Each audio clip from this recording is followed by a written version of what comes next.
think the main event played out exactly the way people thought it would. A lot of questions about Conor McGregor's wrestling. You know, he did pretty good in the scramble a couple of times, got up out from underneath one time, but when Chad Mendes got that top position, he was able to stay there, do damage, but then Conor said, if I'm on the bottom, I will butcher you from the bottom, and he did good work from the bottom too, with elbows and punches.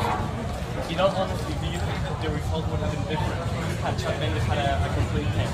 Well, it goes both ways. And Chad had a full camp and had Conor prepared for a wrestler. It might have been a completely different fight. Rory McDonald has an unbelievable chin, an amazing heart, doggedness, determination, you know, guts, grit, you name it. You know, that kid had his nose broken in the first round, couldn't breathe, couldn't see, kept moving forward, then ends up hurting Robbie Lawler. Then Lawler gets hit with 10 straight head kicks in a row and stays in the fight. So it's the greatest fight I've ever seen between two of the toughest human beings I've ever met. That's a shame for Rory because he's lost twice to Robbie. But I actually thought 3-1 for Rory coming into the 5th round. Apparently so did the judges. I had it 2-2 going into the 5th round. All right. Yeah, so, but I'm not a judge.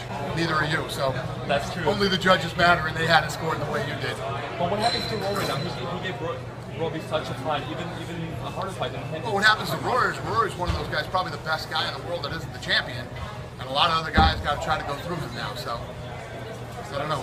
But this is one of those fights, you know, that can change a guy too. You got to see how Rory bounces back from a fight like tonight. Yeah, everything leading up to this event was breaking all the records that we ever had.